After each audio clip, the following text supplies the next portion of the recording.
sûr qu'il y a des gens parmi vous qui doivent se dire qu'est-ce qui se passe, il n'en fait plus ou quoi? Je veux plus qu'on en parle parce que j'en fais plus. Des caleçons molletonnés. Pourquoi vous venez voir Popek? Je viens voir Popek parce que c'est un grand artiste. Un grand artiste. Oui, il est très, très, très rigolo. C'est pour voir le caleçon molletonné. Ah, les fameux caleçons, bonne soirée alors. C'était de la qualité, faut dire ce qui est. Au Québec, ils appellent ça des combines à grand manche en coton ouaté. Qu'est-ce qui vous fait rire dans Popek?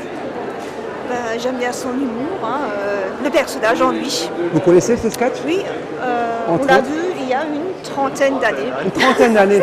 À Strasbourg, au Maillon. Ça ne nous rajeunira pas ce soir. Hein? Non, mais on en a gardé un très bon souvenir. Je suis passé plusieurs fois dans un théâtre près de Strasbourg qui s'appelait le Maillon. Et au Maillon, on faisait 3 jours d'affilée. C'était une merveille de passer là-dedans. Malheureusement, ce théâtre n'existe plus. Vous venez voir quoi ce soir? Le Popek. Vous connaissez Popek? Tout à fait. On n'est pas des sauvages. Exactement. On n'est pas des sauvages. On n'est pas des sauvages tout de même, non? Moi j'ai un voisin, je me dis, qui met sa radio toute la nuit, les Parisiens, on ne peut rien leur dire. Ils sont d'une agressivité, vous ne pouvez pas imaginer. Oh, l'autre jour, j'en pouvais plus, l'autre matin, je frappe à sa porte, il me dit, qu'est-ce qu'il y a, monsieur? C'est pour la radio, qu'est-ce qu'il y a dans ma radio? Si ça ne vous dérange pas de la mettre un peu plus fort. Un peu plus fort. Oui, parce que la mienne est en panne.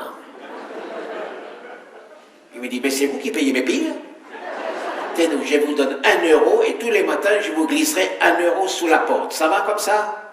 Ça va. Tous les matins, je lui glissais 1 euro sous la porte. J'avais la tête comme une discothèque, mais j'ai tenu le coup. Tous les matins, je lui glissais 1 euro sous la porte. Le 8e jour et le 9e jour, j'ai pas mis la pièce.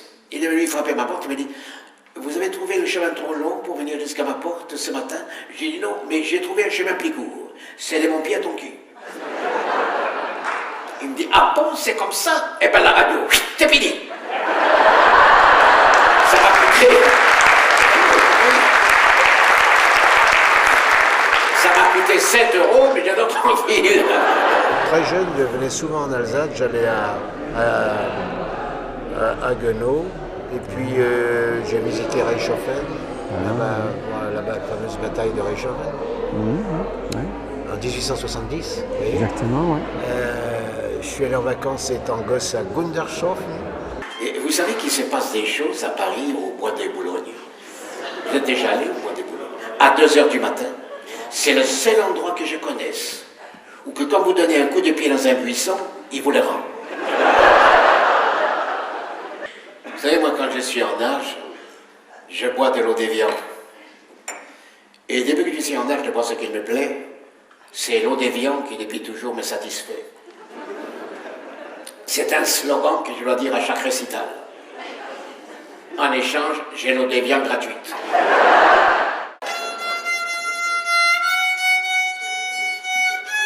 Vous n'êtes pas obligé de me croire, mais j'ai jamais appris le violon. Non, j'ai joué d'oreille, vous pouvez demander à mon régisseur, ça fait 10 ans qu'il me connaît, il dit que j'ai fait des progrès. Alors.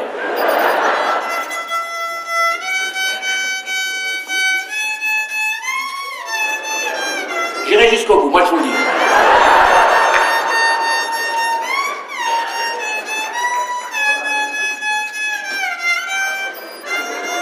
Y a-t-il un violoniste dans la salle?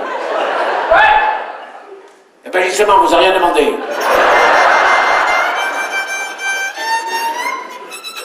Très difficile à tirer, ça, madame.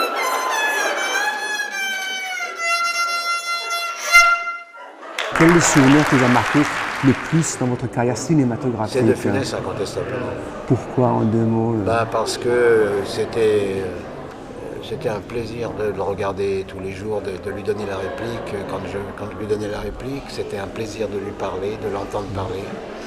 Et moi, j'avais une admiration, comme pour Charlie Chaplin, j'avais une admiration pour De Funès et je joue un jour avec lui.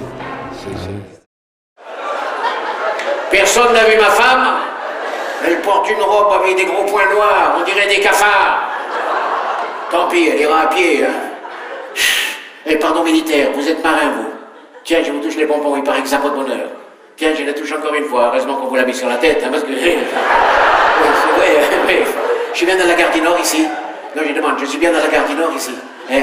C'est la gaga, la gaga, la gaga. Ah bon, d'accord, oui. C'est la gaga, oui. Vous me le direz demain, oui. Hein? C'est la gaga, oui. Je repasse par là demain, oui, oui. C'est la gaga, oui. Envoyez-les-moi par la poste, ça va aller aussi vite. Oui, oui, c'est la gaga, oui. Il y en a un autre qui cherche la gare là-bas. Eh, venez monsieur, on va vous renseigner ici.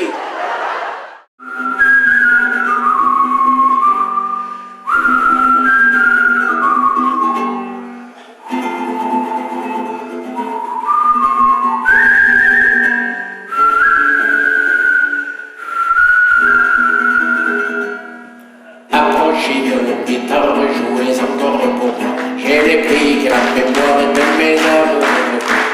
Ou c'est moi, ou c'est vous, c'est moi. Ça ne veut pas être les deux. J'entends plus mes paroles. Je ne suis pas Enrico Macias. Rien ne vaut la naphtaline pour les mythes, c'est pas la joie. Si tu joues la mandoline, tu peux jouer avec moi. Si tu n'as pas la mandoline, tu prends ton harmonica. Si tu n'as pas l'harmonica, tu peux siffler entre tes doigts. Si tu sais même pas siffler, va te faire cuire le faux plat.